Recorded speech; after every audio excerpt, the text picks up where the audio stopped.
नमस्कार भाई साहब। जी भैया नमस्कार। मेरे को कुछ प्रश्न पूछने थे भाई साहब आपसे। हाँ पूछिए। जो विद्वान है वो किससे दूर रहते हैं? बहुत बड़े अद्भुत प्रश्न है तुम्हारा। विद्वान किससे दूर रहते हैं या विद्वान जिनसे दूर रहते हैं वो कौन कौन से हैं? जी भाई साहब। देखो, विद्वान व्यक्ति वही है जो कम इन तीन लोगों से दूर रहे। कौन तीन लोग? एक तो छोटी सोच वाले लोग, छोटे विचार वाले लोग।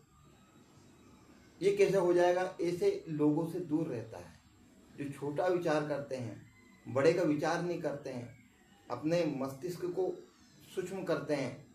स्वामी विवेकानंद जी ने कहा है कि विस्तार ही जीवन है और संकुचन ही मृत्यु है। तो ये संकुचित विचार वाले जो जीव है इनसे दूर रहे। वो भी क्रूर व्यक्ति। क्रूर व्यक्ति मतलब ऐसा कि वो छोटी सी बात पे क्रोध करे, बात बात पे लड़ाई करे, ऐसा क्रूर व्यक्ति से भी दूर रहे। और अजितेंद्रिय व्यक्ति, अजितेंद्रिय कैसा कि जैसे वो जा रहा है मार्ग से, रास्ते में उसने देख लिया कि अच्छा रसगुल्ले हैं, वैसा रसगुल्ले खाने हैं, वैसा रसगुल्ले वो एक बार पूछेगा और वो बिल्कुल खाने के लिए तैयार। उसकी जीवा के ऊपर उसका नियंत्रण नहीं है। कहीं सिनेमा चल रहा है और वैसा ये पिक्चर बड़ी अच्छी लगी, बोले पिक्चर देखना है, इंद्रियों पे जिसका बस नहीं है, ऐसा व्यक्ति। इन तीन लोगों से दूर रहने वाला व्यक्ति विद्वान कहलाता है। कौन कौन तीन लोग? पहला है छोटे विचार वाले लोग, दूसरे क्रूर जो होते हैं, बात बात पे क्रोध करते हैं, जिनमें दया की भावना थोड़ी कम होती है, ऐसे। और तीसरे अजितेंद्रिय व्यक्ति, जिनकी इंद्रियां अपने बस में नहीं है, आंखें, कान, मुख, इन सब चीजों के प्रति लालायमान है, ये इनके नियंत्रण में नहीं है। ऐसे व्यक्ति से दूर रहने वाला व्यक्ति ही विद्वान है। ऐसा मेरा दूसरा प्रश्न ये था कि अनंत कल्याण किसे प्राप्त होता है? अनंत कल्याण किसे प्राप्त होता है? बहुत बढ़िया। अनंत कल्याण मतलब कल्याण उसको खुद को लगे हाँ मेरा कल्याण हो रहा है, मैं श्रेष्ठतम कार्य कर रहा हूं। कौन है? तो ऐसा व्यक्ति जो कुटुंब के लोगों पर, अपने परिवार के लोगों पर, अपने परिवार से बड़ा कुटुंब जो समाज है उसके लोगों पर, अपने सभी परिचित लोगों पर, कुटुंबी जनों पर, और दरिद्र अर्थात जो गरीब है उनके ऊपर, दीन के ऊपर, रोगी के ऊपर अनुग्रह करता है, उनका सहयोग करने की कोशिश करता है।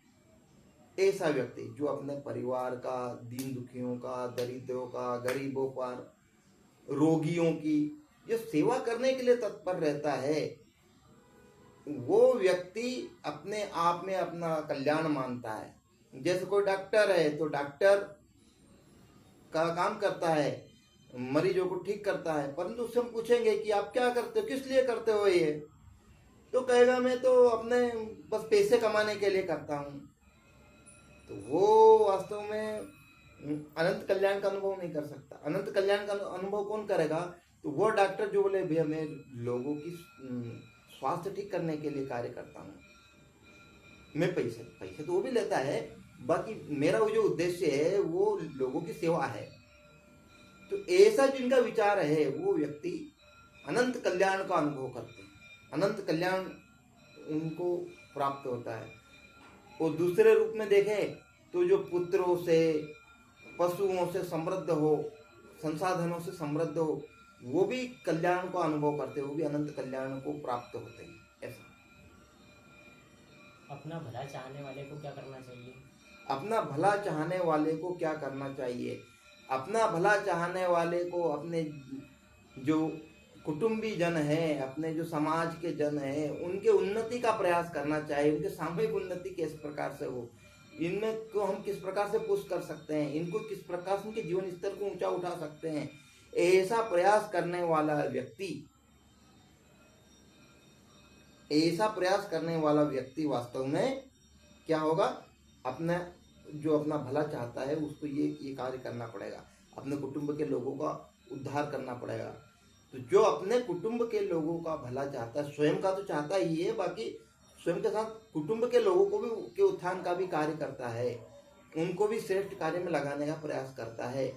वास्तव में वो अपने आप का वो समझ सकता है कि उसका भला हो रहा है ऐसा। और अगर कुटुंब के लोग ही गुणहीन हो तो? कुटुंब के लोग ही गुणहीन हो तो भी उनकी रक्षा करे, तो भी उनकी उन्नति के लिए प्रयास करे। हमारे कुटुंब के लोग चाहे पागल ही क्यों नहीं हो तो भी उनकी उन्नति के लिए प्रयास करे। ऐसा व्यक्ति ही वास्तव में अनंत कल्याण को प्राप्त होता है ऐसा। भाई साहब धन्यवाद आपका। जी भैया धन्यवाद। जय श्री राम।